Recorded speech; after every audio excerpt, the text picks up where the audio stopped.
First of all, thanks for coming this morning. We haven't had one of these since the fall, obviously. It's been a long time. Before we get started, I want to personally thank you for a lot of the good coverage in relation to when our officers passed. Obviously, it was nice to see some of the tributes that many of you put together just for them and their families, and that just a heartfelt thank you for that.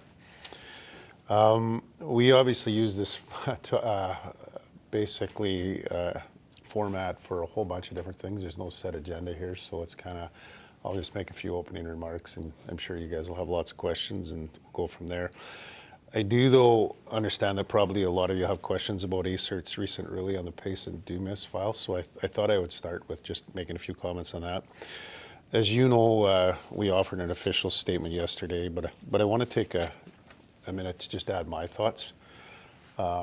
With ACERT's investigation now complete, our professional standards branch it now comes into play, and we will begin an investigation under the police service regulation. While I don't want to dwell on the process, I want to acknowledge the impact this has. I know the report. I had a chance to look at it. I haven't read it in the detail yet that I want to read it.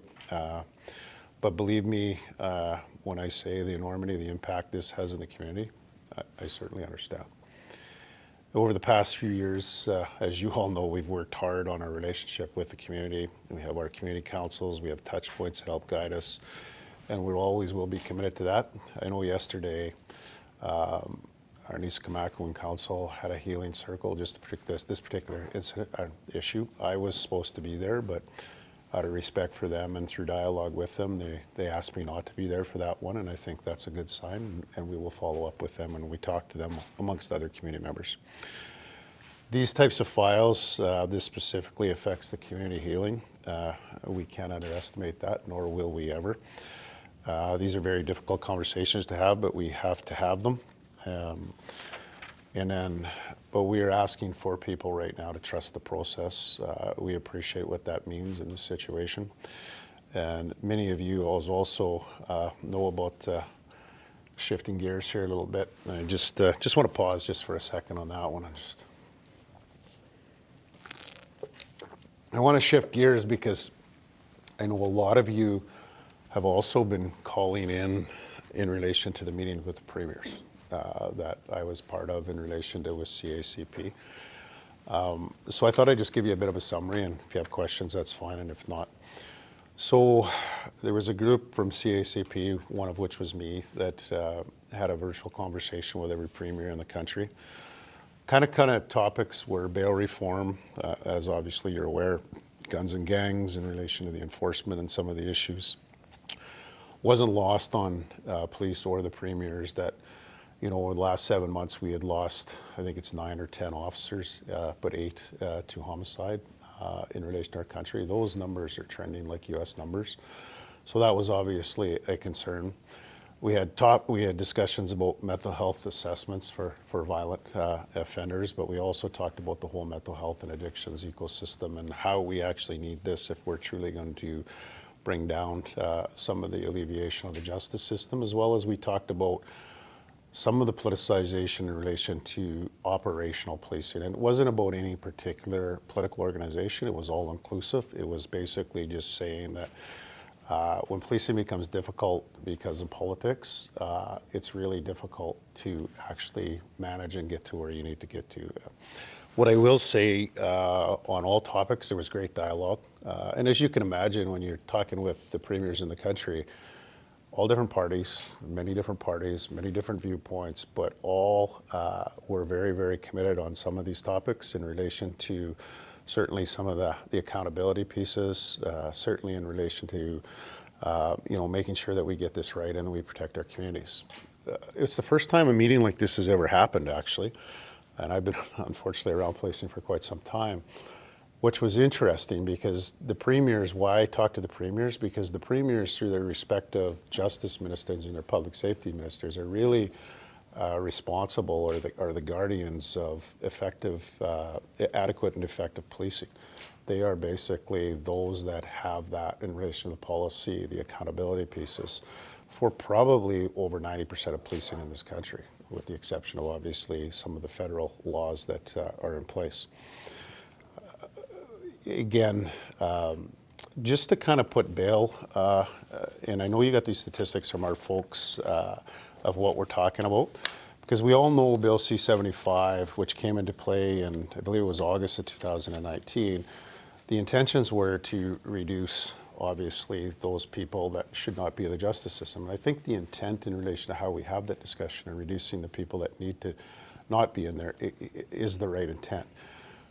Unfortunately, a lot of the accountability in relation to those people, regardless of race, that commit violence in our communities, and the lack of accountability in relation to them has went to another level. And I'll just share some of the statistics so you get an Edmonton police perspective. And I know Sean Tout shared some of this with you, but I think it's important that we reiterate it. So in 2017, so this is a 2-year period, 2017 to 2019, compared to after C-75, which would be 2020 to 2023. So roughly 2-year comparisons each. In 2017, we had violent criminal offenders committed 9,903 occurrences. In 2020, they committed 9,838 occurrences. There's a significance there. The actual occurrences went down less than 1%, so 0.6 of 1%.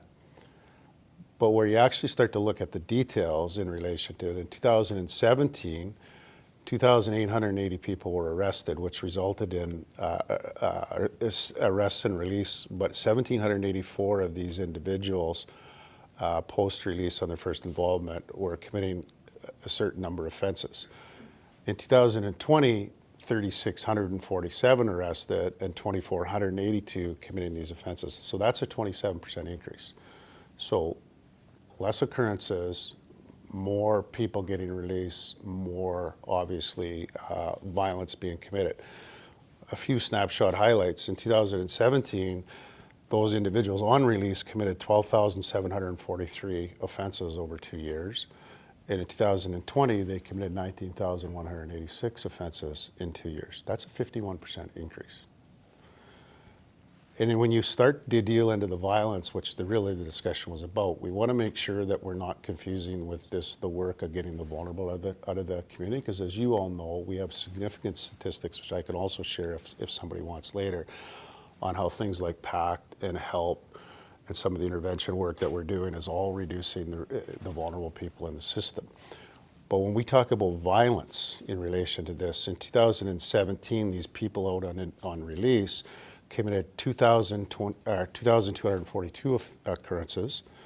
And in 2020, again, these are all 2-year periods, they committed 3,637 violent offenses. That's a 62% increase. When we talk about weapons in 2017, 221. We talk about 20, 440. That's a 99% increase. And when we talk about homicides in particular, that these individuals committed while out on release, 3 in 2017, 22 with 26 deceased in 2020. That's 600 and some percent increase. So I think it's important, and we've had this discussion on many of our copies of the chiefs and some of our press conferences. These are different. How we treat the vulnerable and how we treat the violent cannot be the same. It doesn't mean you don't use same rehabilitation practices, but one might be in a controlled setting, such as a rehabilitation center, a correctional facility, and the other is in the community and certainly getting the first contact with policing right. So those discussions were very fruitful. I believe that the premiers are sending a letter to the Prime Minister. At least there was discussion on that, and I shouldn't say that for sure, but I think that is going to be the outcome. In relation to what we are doing is trying to maintain that relationship with all levels of government to ensure that we are getting the right people in the justice system, and obviously working on that mental health addictions ecosystem that we actually need to be in place. And there was other topics that we had talked about, gender-based violence and a few other things, but I don't want to get just on that because that's just one part of what we want to talk about today. So I'm just going to end there. That's enough probably of me talking, and let's just get to some questions, which I'm sure you have. I'm going to start with I'll ask on the road. Should one be ready? So we can come back to you. Hi, Chief. Hi, Gina. I did want to ask regarding the PC Dumas Yeah. situation, is kicking somebody in the head appropriate use of force? Appropriate use of force depends on the circumstance, right? That's what now that I need to look at. I know that the recommendations went to the Crown, and the Crown decided that, obviously by the burden of proof that they make the decisions, that it wouldn't be a conviction. So now we got to look at that from an operational perspective, the situational environment, what those circumstances were, and then we have to make some judgments in relation to, not on the criminal matter, but there's lots of things through pre-sentence reports. So it depends on the circumstance, and that's something that we will analyze absolutely, and I guarantee I'll assure you that we'll report back our findings in relation to that. So I think we got to allow us to get into that. I mean, do I have concerns? You bet, but I'm not going to pass judgment till I actually see the facts. Is that, because obviously officers get trained to do certain things, right? There are certain levels of force that they learn, right? Is kicking like one of those options for them? I mean, again, it's individual circumstances. If your safety is in threat and your potential loss of life, you're going to do whatever it takes, right? And then it works backwards from there. So till we actually analyze that from a perspective of policy and or the actions taken and make those decisions, the only thing that we don't look at now is the criminal part, but we look at the employment part and everything in between that, and that's what our assurances to you is that we will do. And completely unrelated, but That's okay. I did want to ask, there was that fire by the Fairmont last night, right? And we've heard from witnesses claiming that it may have been arson. And I'm just wondering, are there any concerns right now about arson fires in the city? Well, since those last investigations, as you're aware, that we had that rash of them, they've dropped significantly. But I mean, arsons are always a concern. I have heard different stories on that one particular. I don't think it's really relevant to me to comment because we've heard everything, self-started, encampment, and everything in between. And I think before we make any determinations of what it is, we gotta get into that and dig into it. But obviously from a fire perspective, they'll be looking at the cause of fire, and then we work backwards from there. And if it is, to your point, an arson or criminal, then it becomes us, right? So, too early to tell, but yeah, it was troubling. I saw the video. Oh wow, we're lucky we didn't have much more damage than we actually had. So, now it's to try to piece out what happened, or find out what happened. Hi, Chief. Danny Parody with APTN. Tonse.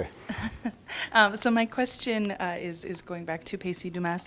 I think you just said that you were still waiting for the facts, or that you're going to be doing an investigation. So I'm just clarifying, on top of ACERT, will there be another internal investigation? We do we're going to look at it from an operational perspective, PSR investigation, as I mentioned earlier, and we'll go through that all from the operational, the practices, the situation, was policy followed, was the actions necessary in relation to what it is. So yeah, that starts now. In our process, it starts obviously with the criminal element first, which was turned over to ACERT, which did a thorough investigation, and I'm aware of the report. I haven't read it in detail, as I mentioned earlier. But now it turns over to us to do a PSR, and that's my commitment to get back to you once we're complete. How long do those investigations normally take? It depends. I think because the criminal component is all done, there's a lot of relevant information, so I think it'll be a shorter than normal, but it won't be 2 weeks either. It's important that we're thorough and that we do it appropriately and responsibly. So. Last question. I'm not sure if you'll answer this one, but regarding the Crown, they mentioned that they used an expert witness or an expert on use of force. Do you have any insight into who they used? I don't actually. Okay. That's actually news to me. So, okay. But yeah. Thank you. Okay.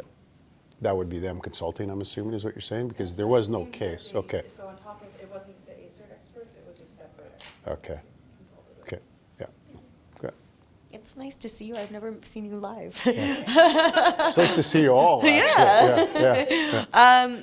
Do I only have one shot at this? Or depending how much time we have, We'll just keep going. All right. till we Okay. run out of I won't time. hog the mic Don't go then. on I for was just half an checking. hour, in other words, but yeah. I'm sure you'll get more. I One-on-one think with the your chief. turning will keep coming, yeah. I have a number of people who are asking questions. So this is from some colleagues, and it's more about what we were just talking about.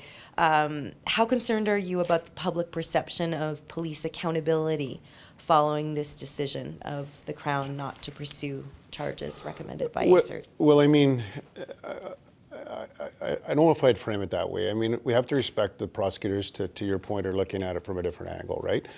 But also from an accountability, we also have to look at it from an operational perspective, and one has to follow the other. We need to ensure that we have the answers, obviously, for the community, for ourselves, to ensure that we're looking at this thoroughly, and that's my assurances to you. Do I have concerns? Yeah, and as I stated earlier, absolutely I do. And that's my commitment to look into it. But I don't think it's fair for me to say that till I see that full report. Fair to the officer, fair to the community, fair to, obviously, the Dumas, Pacey and his family. And that's my commitment to be thorough in that part.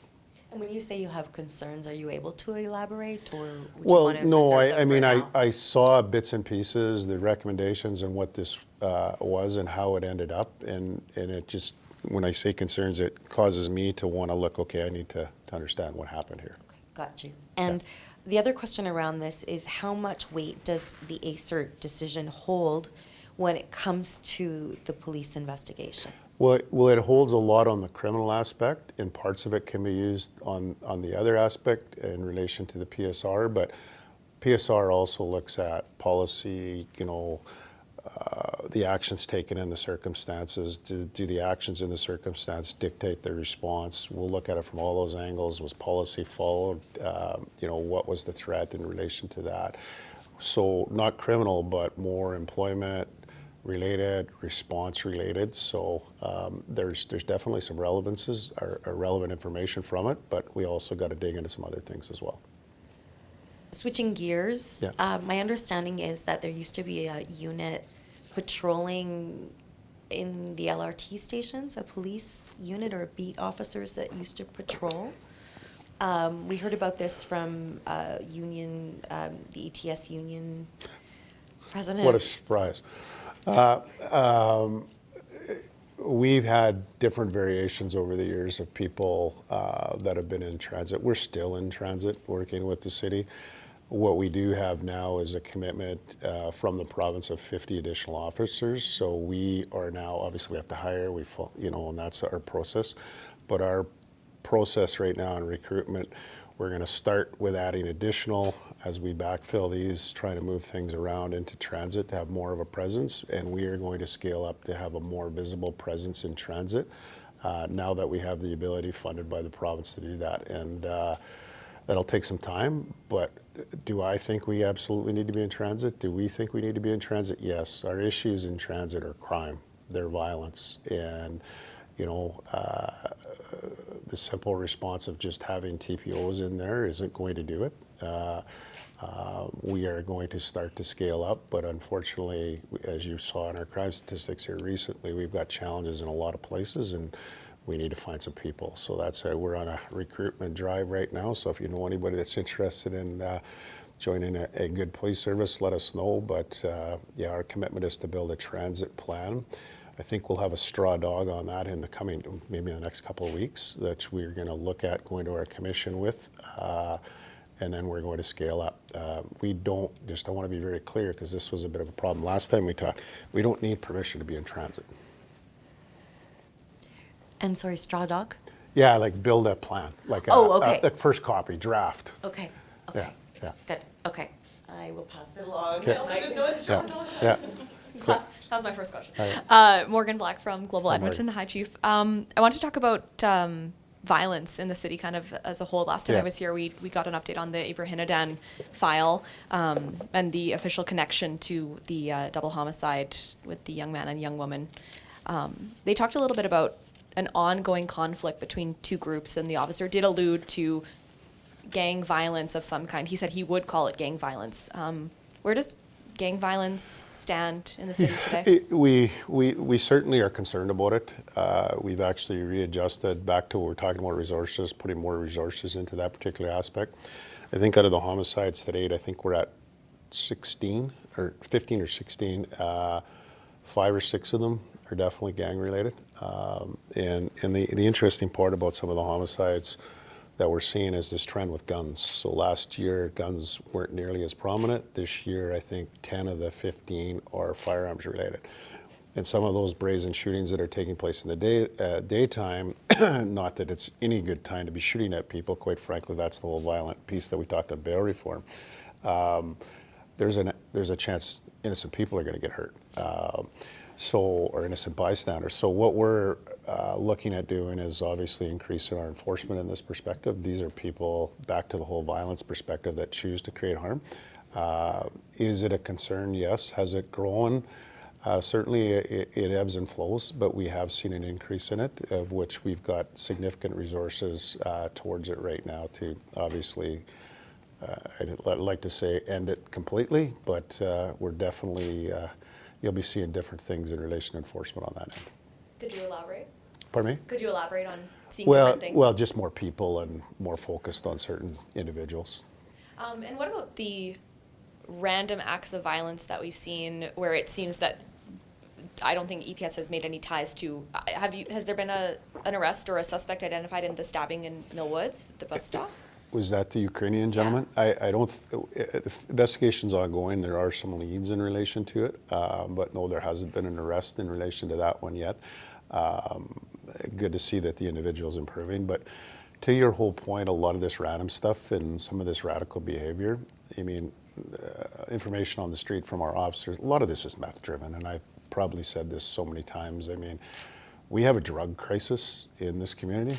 We've had it for years. It's certainly gotten worse with COVID and everything else. And those are also what we were actually talking to the premiers about. And actually, I got to give our province credit on it. I think their plan and how they build this up has been very good. There's certainly, I think, a lot of promise into what's coming our way. But yeah, we actually have to have more actions in relation to dealing with the drug crisis here. And there needs to be some accountability into this process. It doesn't mean that we don't be fair and we don't be empathetic. And I think I've given the Bob, Charlie, Devin, Evan, Frank talk to you guys before. That's really what we're dealing with, and we need the ability to deal with some of these individuals. And as I always say, the final two, which I say Evan and Frank, the individual that's out there deliberately hurting people, whether it's in transit, in the mall, on the streets, they need to be held accountable, and that accountability comes from the justice system. And the gangs that are actually perpetuating this and taking advantage of them, that's another level of accountability. And then the three on the front end, that's the PAC, the help. All these programs that we're doing with a lot of our partners, we have to stem it on both sides. We need the accountability for the people that are choosing violence, they're choosing meth, and they're whatever, but they're hurting people. And then we also need to do with the drug addiction on the other end, which I think our province is well on our way. And certainly as EPS, we've made big steps in that. But our bigger concern right now is on the violence, as you mentioned. And I wonder, I think, you know, when these random attacks happen and the average Edmontonian perhaps doesn't have the level of insight that an officer would have or the chief would have, would you say then that most random acts of violence could be attributed to drugs? What's the root? I would say largely yes. Yeah, you know, drugs are a psychotic state caused by drugs or over drug usage, etc. When you're talking about gangs, it's generally turf war over drugs and or, you know, commodities as such as that. So yeah, it plays a significant factor in our community for sure. Thanks. Arthur, how are you? Arthur Greene, Western Standard. Morgan already asked most of my questions, but my first question is about the ACERT case. The officer in question, has there been any complaints on him before? And is he still employed working a regular beat shift right now? I don't know the first part about complaints on him before. Again, those are things that we'll look at, but I will say that he's on leave with pay. He's not on active duty right now, so that will continue as we do our investigation, and that has been for some time. Just to switch gears a little bit, I have spoken to some parents here in Edmonton who are too afraid to come to police. They tell me that their child or their children rides ETS to school as their transportation in the daytime, and they're telling me that the gangs have actually infiltrated the high schools here in Edmonton, and that students are being robbed of their book bags, laptops, shoes, you name it, on ETS. Is there any plan in place to place police officers in schools here in Edmonton to try to curb this violence? Well, we do have police officers in the Catholic school division, but we don't have them in the public, and I think you probably know the history in relation to that. They were there and they're not there anymore. And we're committed, if the schools want us in the schools, we're absolutely committed to being in there. I think it's essential. It's not just for the enforcement piece, though. It's about building the relationship, understanding the kids, making sure that if they're in trouble, that we can keep them out of the justice system. I think I've said it before, my wife's a retired school teacher, my oldest daughter's a school teacher, and I always used to kind of make a little bit of humor saying they could predict the future of criminal involvement better than any of my police can. So when you actually put those things together, I think it's an effective path to do prevention work and intervention work. So we are committed to that. In relation to ETS, we have heard some of the things in relation to transit in relation to what we're seeing, and as the question was asked earlier by Andrea is, yeah, we're committed to get into the transit. I mean, that announcement by the province of 50 officers here and 50 in Calgary, it's much needed. Now we have to, a recruiting of a police officer doesn't happen overnight, but we're going to do everything we can to shift and to get there as quick as we can, because we do see some crime patterns that you've probably seen in our crime status. And I think I mentioned this several times, when we actually shifted resources into Chinatown, into transit, into downtown, and we said over time that crime will start to come down, but it'll shift elsewhere. Guess what? It's happened. It's already happened. It's coming down in the downtown and it's shifting elsewhere. And a lot of that relates to some of the things as mentioned, the transit involvement, and because people need transportation. So as I said, we have a plan, or we're building a plan on how we're going to effectively get into transit, because right now the crime needs the right authority, the right presence for accountability, and that is a police service, and that's what we're committed to get done. Just one last question. Last week I reported from 101 Street outside of a garage that's been taken over by squatters.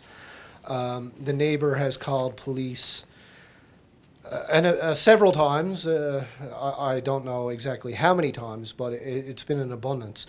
I was told that it was a bylaw issue and that the city actually intimidated the senior into letting these squatters stay in this garage. Police tells me it's a city issue. City tells me it's a police issue, or a provincial issue, sorry. What is the Edmonton Police doing to combat squatters taking over people's property here in Edmonton? Yeah, I'm somewhat aware of that file. I would have to get more information, but my understanding is that particular file, there was a bylaw ticket issued once. I don't think it's any one particular enforcement issue. I think,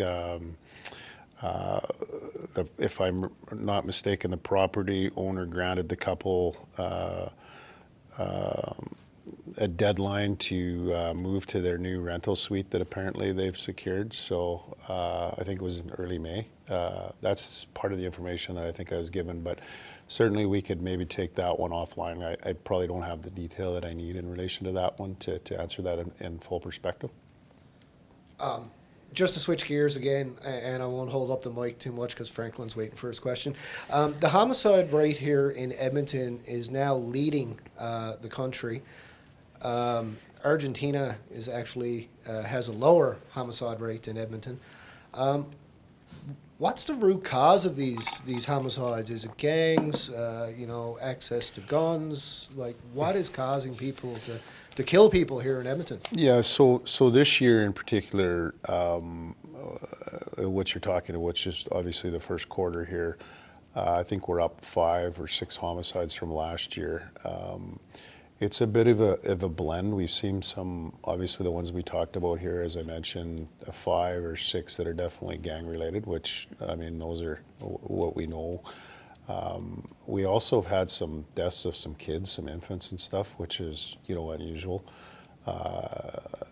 In fact, we've got some solid leads on those investigations, and I'm sure you'll see an announcement on one of those possibly later today. It's been a bit of a weird, complex issue. Back to your issue, what's at the core of those? Gangs play a large part of that, but also the firearm proliferation plays a large part of that. And then the other piece to that, as mentioned, is meth is playing a huge. Drugs are one of the main contributors, whether they're fighting over drugs, whether it's those trying to take the space of the drug dealer, or if there's also those in relation to some family violence that we've seen that has been a bit troubling, actually. Yeah, Franklin with Diversity Magazine. Just one question, which is, Franklin, you're easy on me today. What's going on? there have been recent killings in the community, especially with respect to the case of the two brothers, and there's even been a lot of talk about that. Some people even talking about one being a case of mistaken identity. Then later on, the other person was killed, which I guess in this case is the person that they were targeting. And some associated that with gang violence, maybe not, but it seems they have a lot of power that they can kill somebody without any problem, and can even pick and choose who to kill and who not to kill.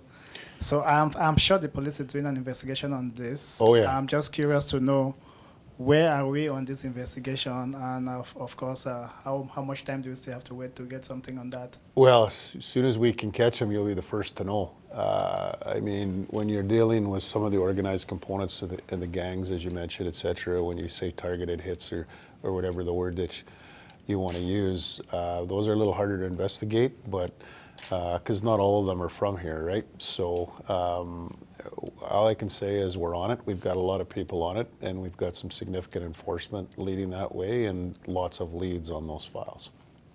So hopefully tomorrow, but I can't promise that because that's not realistic. So it's me next, Jeremy Thompson, CTV. Hey, Jeremy. Morning, Chief. Just wondering, how closely does EPS, or are you personally watching sort of the election platforms of the two parties, and what do you have sort of things you're looking to see on those platforms?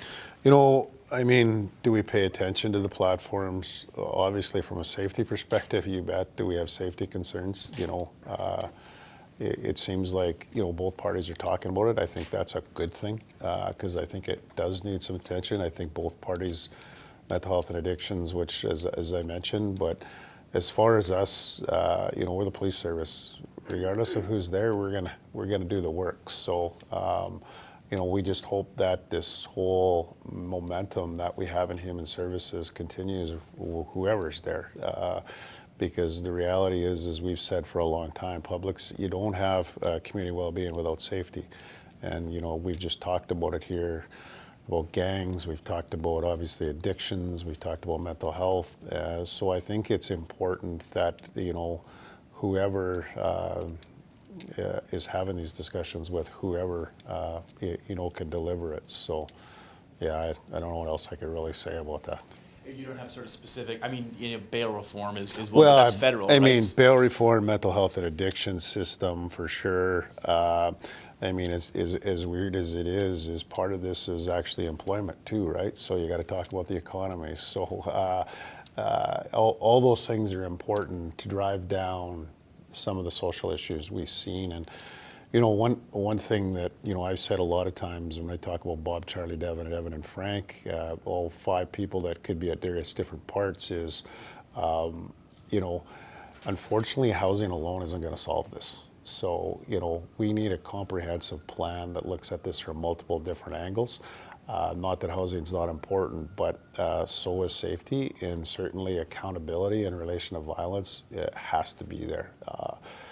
I want to differentiate that to you, though, because you're very much point, Jeremy, is when we're talking about bail reform, when we're talking about violent offenses. We're talking about, knives, guns, people stabbing people, people shooting people. These aren't people that are just, struggling with mental health and addictions. These are people that have gone to a next step in relation to that they're actually pulling triggers and they're violent. And that needs a different type of rehabilitation. So those are all important to us. It's been a few months now since the sheriffs have been helping you guys out. What's the relationship like there? How have things been going in your view? Exceptionally good. It's solved the problem as we talked about before. We didn't have enough bodies. They've got good experience. They've got certain powers and authorities, powers of arrest, similar to what we have. They work under our authorities and our direction.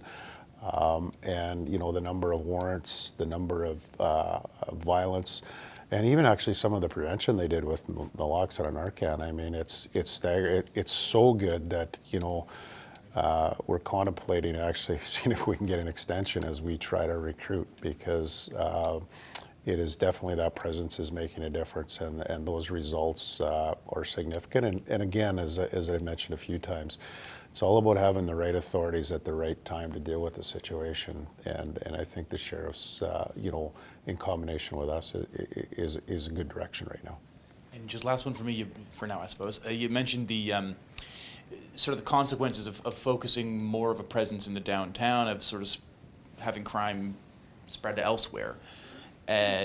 How do you start to now deal with that? Well, again, we got to get more bodies. Let's just go back in time and reverse engineer what we did. Do you remember how we talked about year one, get the data, year two, get the partners, focus on the areas, year three, focus on those things that are actually making a difference, how we restructure.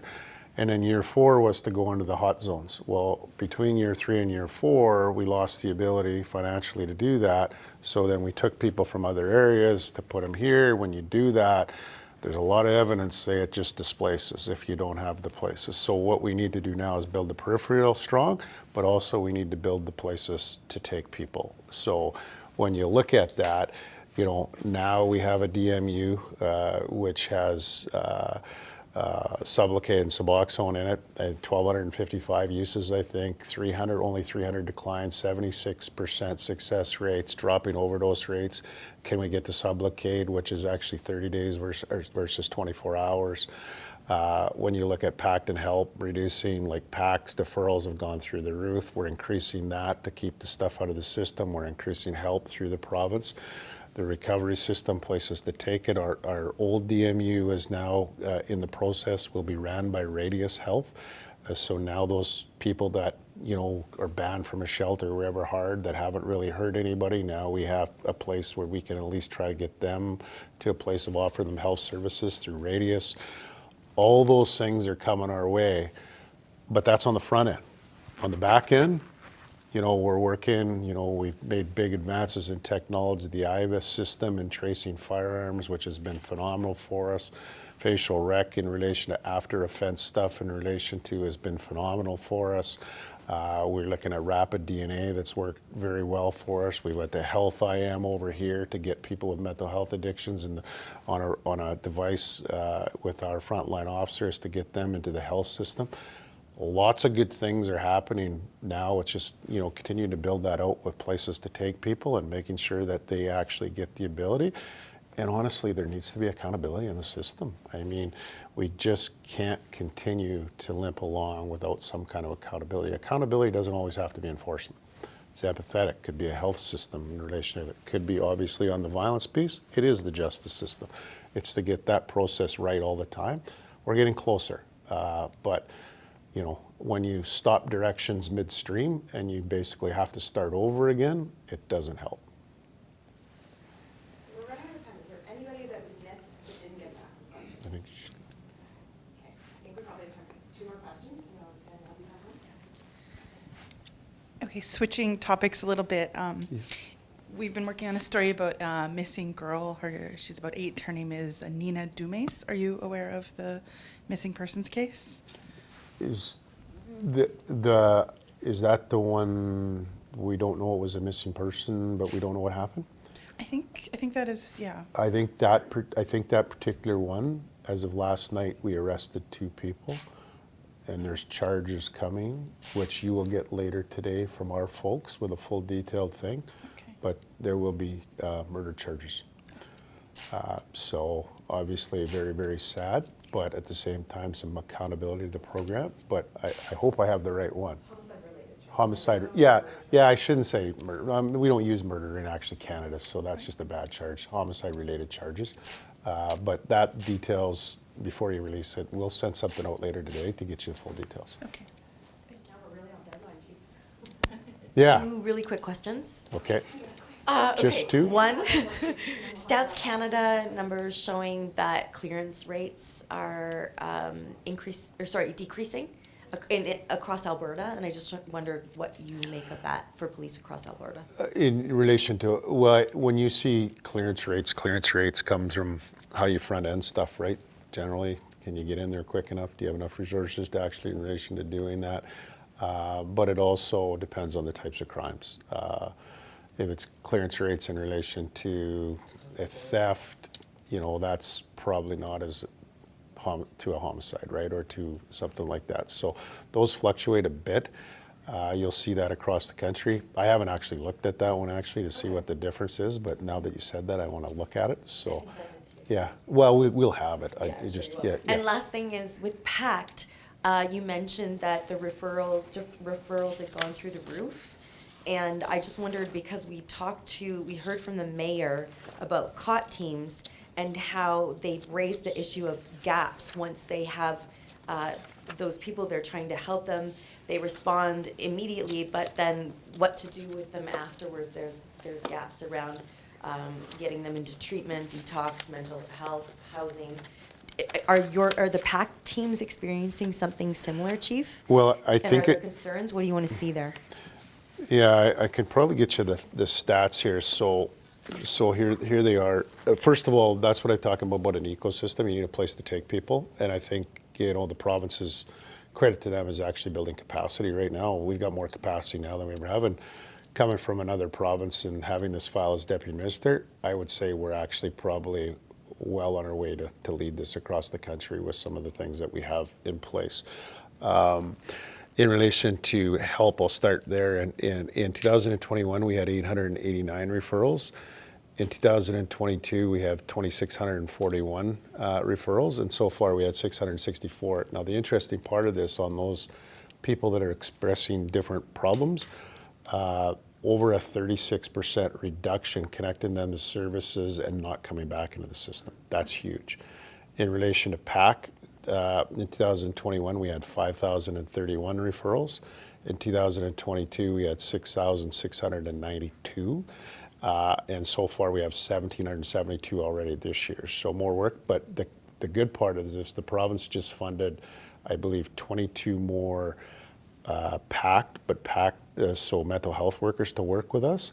But that also is starting. We're going to now put mental health workers in our dispatch center to help differentiate and determine that first call, which is a game changer for us. And then we're also getting, I think it's 14 more navigators, so we can actually do this across the city. So as we build this out, but all of this is, so those are huge announcements that will start to draw down the system. But to your other point, it's important equally that these recovery communities, I heard we just had one announced in Enoch, which is really good, because when I was on the mental health and addictions, co-chaired the housing and homeless committee there in relation to minimum standards of shelters, one of the things that it was very, very clearly articulated, if we're going to actually reduce the demand or the need for this, we have to do it in the feeder system. And those feeder systems just happen to be looking at maybe a combination of 3 regionalized nations. Enoch is perfect. You need to look at Wetaskiwin, Grand Prairie, Fort Mac's got a little bit, and a couple on the east side.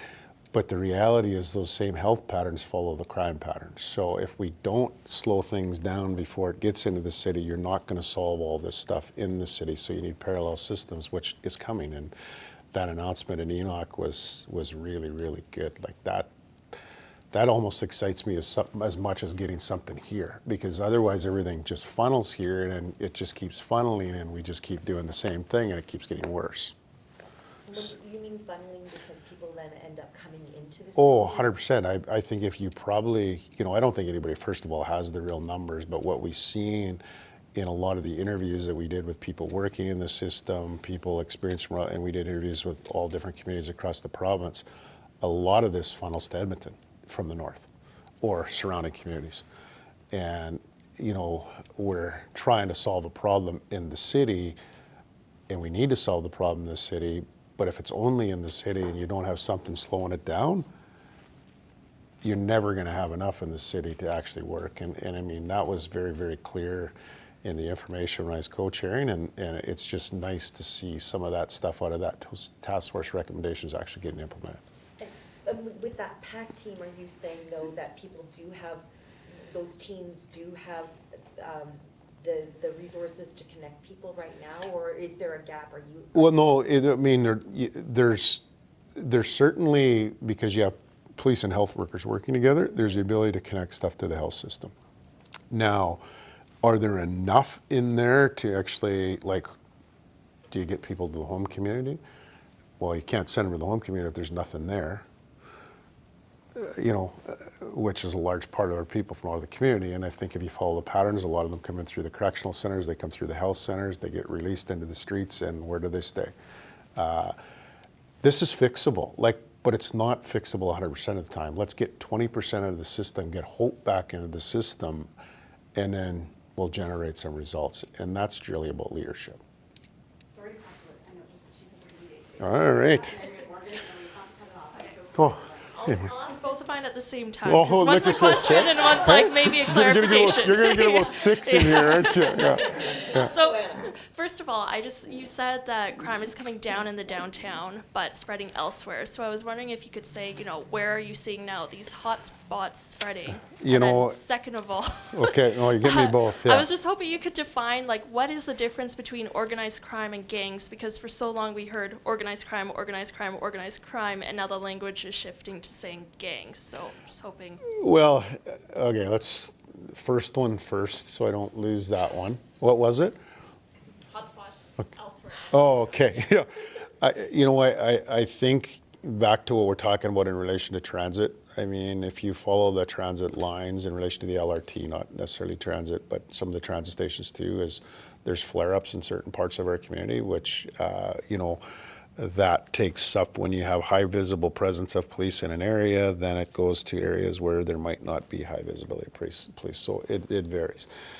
I want to be very clear too, although I said we've had some success, we're nowhere near what we need to be in the downtown and or the surrounding areas. But it was a bit of a trend down as far as growth. It still grew, it just didn't grow as much.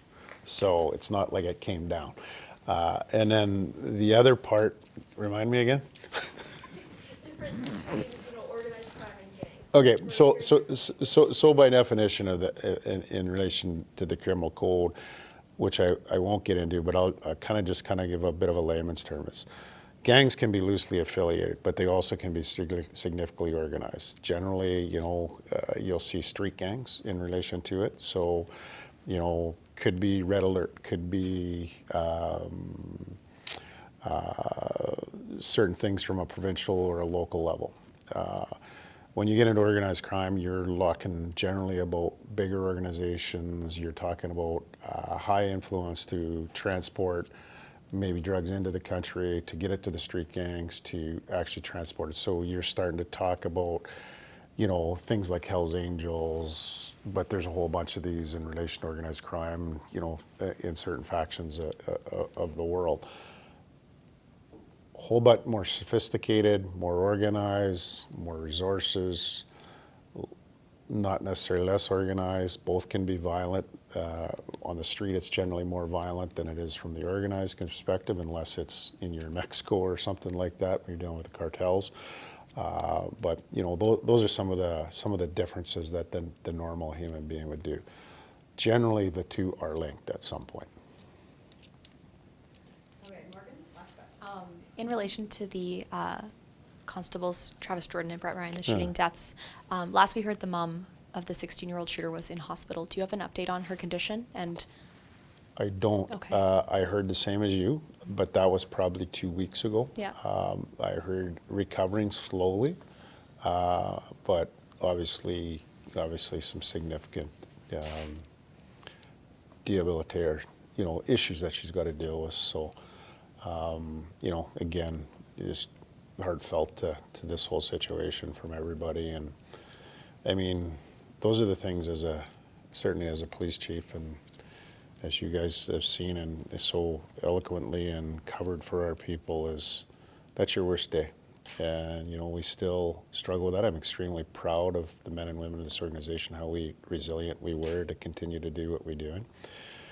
But again, as we unpack this and look at this, those topics that we talk about, a system, mental health and addictions, we talk about how did the firearm get there, all those things are the answers that we still got to get to. We're close. We're a lot closer than we were, for sure. Still some work to be done on it, but these are the things that we got to prevent. When Canada starts trending like the U.S. does of deaths or homicides in relation to police officers, that's frightening. And when we have 8, I think it was in 6 months, or 6 or 7, that's unheard of in Canada. And that basically talks to the lack of accountability. And the lack of accountability, to be very clear, isn't generally just the vulnerable. It's generally those people that are, it takes another human being to have a gun, and it takes another human being to pull a trigger at another human being. And those are different people generally. And we need to make sure that we continue to focus on that accountability. Thank you. Thanks for your time. All right, thanks you guys. Appreciate it.